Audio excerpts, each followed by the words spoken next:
5ই আগস্টের পরে এই যে গণঅভ্যুত্থানকে যার ফল যারা আত্মসাৎ করেছে সেই দলটা হচ্ছে জামাত ইসলাম। কেন সংকটটা তৈরি হচ্ছে? এই সংকটটা তৈরির পিছনে প্রধানত দায়ী হচ্ছে জামাত ইসলাম। তারা first pass the post election করবে না বলছে, কিন্তু আবার তার ফার্স্ট পাস দ্য পোস্ট ইলেকশনের প্রস্তুতি নিচ্ছে এবং তারা জানে যে এই ফার্স্ট পাস দ্য পোস্ট যদি ইলেকশন হয়, তাদের অতীত যে ইলেকশন রেজাল্টের যেই মানে গ্রাফ, সেটা যদি তারা দেখবে যে তারা বিএনপির সহযোগিতা ছাড়া, বিএনপির উইনিং ভোট ছাড়া তাদের জেতা অসম্ভব। 96 সালে তারা মাত্র 2টা আসন জয়লাভ করেছিল, ইন্ডিপেন্ডেন্টলি তারা 300 আসনে ইলেকশন করেছিল এবং মাত্র 2টা আসন পেয়েছিল এবং তাদের জাতীয় নেতারা কেউই জয়লাভ করতে পারেনি। এই যে তাদের আমির সাহেব, তার বাড়ি পোলাওড়া, সেখান থেকে ইলেকশন করেছেন, সেখান থেকে কোনো কিছু করতে পারেন নাই। 18,000-এর বেশি ভোট পাওয়ার কি বলে তার নাই, মানে রেকর্ড তার নাই। ফলে তারা কি মনে করছে যে এখন 5ই আগস্টের পরে এই যে গণঅভ্যুত্থানকে যার ফল যারা আত্মসাৎ করেছে সেই দলটা হচ্ছে জামাত ইসলাম এবং তারা প্রশাসন, শিক্ষা প্রশাসন, স্বাস্থ্য প্রশাসন সর্বত্র কিন্তু তারা এক ধরনের কর্তৃত্ব তৈরি করেছে।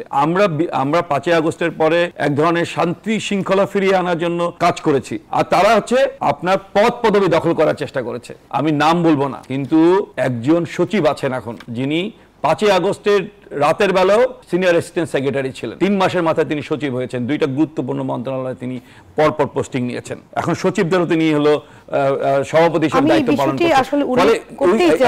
আমি যেটা একটু শেষ করে নিই, জামাত ইসলাম দেখছে যে এইভাবেই থাকলেই সে তো ক্ষমতা উপভোগ করতে পারে। সেই উপভোগের জায়গা থেকে একটা কঠিন নির্বাচনে অংশগ্রহণ করে, সেই নির্বাচনে যেটা মিথুল ভাই বলছেন যে এই পরীক্ষাটা যখন হয়ে যাবে যে 2টা বড় দল বা আমাদের ইউনূস সাহেবের 3টা বড় দল, যখন দেখা যাবে বড় দল আর ছোট দলের মধ্যে, বড় দল এবং মেজো দলের মধ্যে গালফ অফ ডিফারেন্স, হ্যাঁ, যেটা মানে 19-20 না, 19-1, হ্যাঁ, বা 20-1, তখন সেই জায়গাটা, সেই পরীক্ষায় তারা অংশগ্রহণ করতে চাচ্ছে না।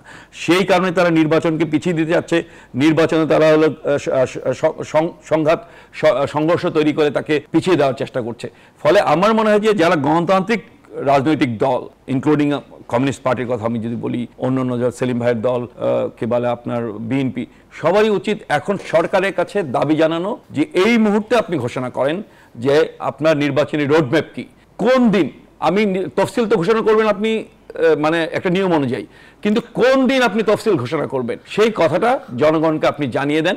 জনগণের মধ্যে যে আশঙ্কা যে ফেব্রুয়ারি ইলেকশন হবে না,